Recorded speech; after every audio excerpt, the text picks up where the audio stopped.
Hello guys, welcome back to my channel. आप लोगों की स्टडी आई होप बहुत अच्छी चल रही होगी। अभी मैं आप लोगों से डिस्कस करने वाली हूँ लॉ से रिलेटेड पॉइंट, जो सी फाउंडेशन बिजनेस लॉ है उससे रिलेटेड पॉइंट्स की क्या क्या आप लोगों को करना चाहिए, क्या नहीं करना चाहिए। अभी हम लोग वो चीज़ें देखेंगे, ठीक है।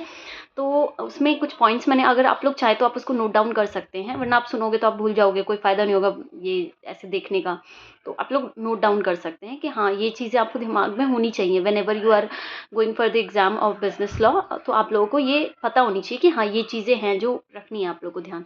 सबसे पहले जब भी आप आंसर, जैसे हम लोग लिखते हैं ना, जैसे कोई वर्ड हमने लिखा तो उस पर ओवर ऐसे हो जाता है कि लिखा बट वो स्पेलिंग गलत हो गई, तो उसी पे रीराइट नहीं करना, उसी को ओवर राइट नहीं करना है। हाँ, उसको एक सिंगल कट कीजिए, एक सिंगल कट एंड दूसरा उसके साइड में फिर लिखना स्टार्ट कीजिए, ठीक है। और आप लोगों को क्या करना है, कीवर्ड्स जो भी हैं वो आपको ना किसी भी सेंटेंस में, किसी भी कंप्लीट सेंटेंस में, आपको ये नहीं होता कि पूरी लाइन याद करनी होती है। जैसे कंसिडरेशन, मनी, आप मनी नहीं लिख सकते, लिख सकते हैं कंसिडरेशन। तो आप लोगों को वो वर्ड्स याद करने ज़रूरी हैं। मतलब लॉ में तो मेजर वो ही है कि आप लोगों ने, आप जनरल टर्म यूज़ करेंगे, आप लोग को एग्जामिनर एग्ज़ाम नहीं देगा, आप लोग मार्क्स नहीं देगा एक्चुअली। मतलब आप ये समझ लीजिए कि वो अपने उसको मार्क्स काटने के लिए उसको एक सजेस्टेड मिलता है और आपका पेपर होता है, वो देखता है कि उसमें कीवर्ड जो लिखे हुए हैं वो मैच हो रहे हैं या नहीं। अगर मैच नहीं हो रहे तो उसको कोई आपसे कोई सिंपैथी नहीं है, वो आपको मार्क्स नहीं देगा। हाँ हाँ, मतलब थोड़ा हार्श लगेगा आपको बट वो नहीं देगा मार्क्स ना। तो ठीक है, लॉ में ही मेजरली हम लोगों को कंसर्न होता है कि कैसे लॉ निकल जाए बस, है ना। तो उसके लिए आप लोग ये कर सकते हैं, आप लोग के आंसर में ना, जैसे कितने लोग मुझसे ये भी पूछते हैं कि हमारी हैंड राइटिंग अच्छी नहीं है तो हमें कैसे लिखना चाहिए। आप लोगों का ना प्रॉपर राइटिंग अच्छी हो नहीं हो, गैप होना चाहिए आपके आंसर्स में। मतलब आपने 2-3 पैराग्राफ लिखा फिर थोड़ा सा गैप छोड़ा, मतलब ऐसा नहीं कि आप लिखते ही जा रहे हो पूरे पेज पे ही, आपने पूरा ऐसे लिखना शुरू किया और ख़त्म ही नहीं कर रहे। नहीं, आप लोग 2-3 लाइन का एक पैराग्राफ बनाएंगे, फिर 2-3 लाइन का पैराग्राफ बनाएंगे, ऐसे करके आप लिखोगे तो एग्जामिनर को भी ईजी होगा। सीए में राइटिंग बहुत ज़्यादा अच्छी सबकी नहीं होती है, मतलब एवरेज ऐसी राइटिंग होती है, मतलब मेरी भी ऐसी ही है। तो आप लोग उसको लेके ज़्यादा कंसर्न मत होइए। और आप क्या कर सकते हैं, जो ओनली कीवर्ड्स हैं वो आपको याद करने हैं, गैप होना चाहिए आपके राइटिंग में, और राइटिंग जो है वो कोई इशू नहीं है। और आपके आंसर जो लिख रहे हो ना, आप ऐसा नहीं कि बिल्कुल कोने में घुसा घुसा के लिख रहे हो कि वहाँ पे कि बिल्कुल खत्म हो गया फिर भी आप वहाँ लिखो जा रहे हो। नहीं यार, आपने पे किया, आप आराम से उसको खुला खुला अच्छे से, आपके वर्ड समझ आने चाहिए, भले ही आप थोड़ा सा हैंड राइटिंग कैसा भी हो बट उसके आपके वर्ड समझ आने चाहिए। तो आप मार्जिन लोगे दोनों साइड से, इधर भी लेफ्ट साइड में भी, राइट साइड में भी मार्जिन लेके अपना, ज़रूरी नहीं है स्किल्स लाइन खींचना ही है, फिर आपको वो टाइम वेस्ट होगा। बस अपना मार्जिन देखिए कि इतने के आगे नहीं लिखना है, थोड़ा सा मतलब थोड़े से मार्जिन के लास्ट में छोड़ दीजिए दोनों साइड, ठीक है। ज़रूरी नहीं है और टाइम वेस्ट नहीं होता है, वो लाइनिंग वाइनिंग आप पहले कर सकते हो, मतलब एग्जाम स्टार्ट होने से पहले अगर आप लोगों के पास टाइम है तो आप लोग वो कर सकते हो, लेकिन बाद में एग्जाम की, ड्यूरिंग एग्जाम बिल्कुल भी मत करना।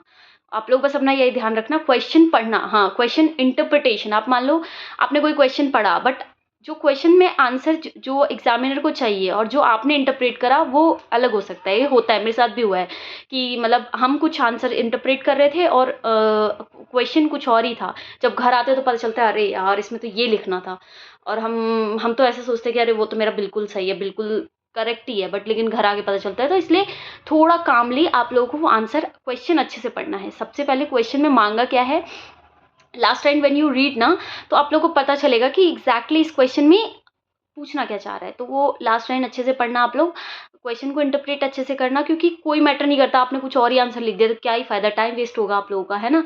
तो हाँ, जो भी न्यू आंसर हो ना आप लोगों का, वो न्यू पेज से आप लोग लिखेंगे। मान लो आपने लिखा, जैसे क्वेश्चन था 1, फर्स्ट में जैसे 3 पार्ट थे, A1,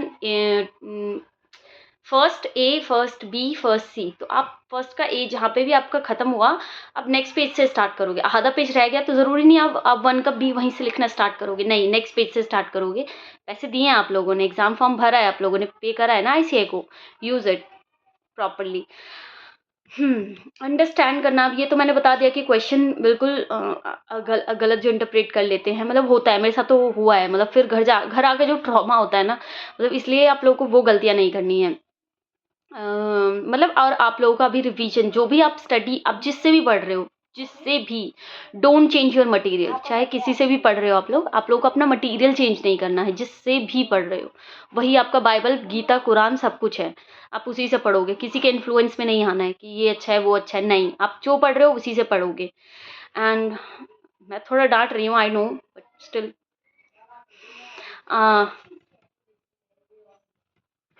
नेक्स्ट क्या है, revise more and more. Revise करोगे मतलब जितना आप रिवाइज कर सकते हो। लॉ में तो ठीक है, आप लोगों को लगेगा कि यार मैं भूल रहा हूँ भूल रहा हूँ भूल रहा हूँ, सब याद आएगा, जस्ट रिलैक्स, सब याद आ जाता है, आराम से याद आएगा, आप टेंशन मत लो। आप लोग और हाइप नहीं करना है कि भाई ये हो गया वो हो गया, नहीं उसका इतना हो गया उसका इतना हो गया, नहीं, अपना देखो, अपना करो, जितना हो सकता है उतना ही करना है, आराम से रिवाइज करो बस। आप लोग इससे ज़्यादा कुछ नहीं करना है, पढ़ाई करनी है, रिवाइज करना है, दैट्स इट। और प्रेजेंट एग्जाम में कैसे करोगे वो मैं आप लोगों को बता देती हूँ। जैसे लॉ में क्या होता है ना, पहले आप लिखोगे provision, what is the provision, जिससे भी रिलेटेड आपको पूछा गया, सेल्स ऑफ गुड्स से रिलेटेड या किसी भी जैसे कोर्जन से रिलेटेड पूछा, तो आप लिखोगे अनड्यू इन्फ्लुएंस, मतलब ये सब जो भी है कंसेप्ट, मतलब प्रोविजन लिखोगे आप। फिर लिखोगे आप फैक्ट। फैक्ट में ये नहीं कि पूरी की पूरी कहानी चेप दी क्वेश्चन से उठा के, क्वेश्चन से ही लिखना होता है, बट ड्राफ्ट आपको अपने अकॉर्डिंग करना होता है 2-3 लाइन में। ठीक है, 2-3 लाइन में आप ड्राफ्ट करोगे उसे, 2-3 लाइन से ज़्यादा का आपका फैक्ट नहीं होना चाहिए, क्योंकि आप अगर आपने यहाँ ज़्यादा टाइम दिया तो अगले क्वेश्चन में आप कॉम्प्रोमाइज़ करोगे अपने आंसर में। तो इसलिए आपको फैक्ट जो है वो बहुत छोटा रखना होता है। प्रोविजन आप अच्छे से एक्सप्लेन करोगे। कंक्लूजन में आपके क्वेश्चन में जो पूछा होता है कि येस और नो में पूछा है तो आप येस और नो में बताओगे, करेक्ट इनकरेक्ट पूछा है, जो भी पूछा है आप उसके अकॉर्डिंग अपना आंसर ड्राफ्ट करोगे, क्वेश्चन के अकॉर्डिंग, क्वेश्चन में जो लाइन दी होगी ना उसके अकॉर्डिंग। ठीक है, कंक्लूजन अपना आप ड्राफ्ट करोगे। ठीक है, और बिलीव इन योर सेल्फ, हो जाएगा, ऑब्वियसली हो जाएगा। आप लोग मुझे आके बताएंगे आपका हो जाएगा जब। And just focus on your study, बस अब कुछ दिन और, उसके बाद तो आप लोग फ्री हो जाएंगे, फिर आप इंटर में जाएंगे, इंटर में जाके फिर तो और फिर दोबारा से पढ़ाई, बट वो अच्छा होगा जब आप लोग इंटर में जाओगे ना, वो तो ठीक है, पढ़ाई वहाँ भी करनी होगी, but still it's good. And do subscribe to my channel, like the video. मुझे समझ नहीं आ रहा कि आई एम डूइंग राइट और रॉन्ग, जस्ट सपोर्ट चाहती हूँ मैं आप लोगों का। Thank you so much, thank you.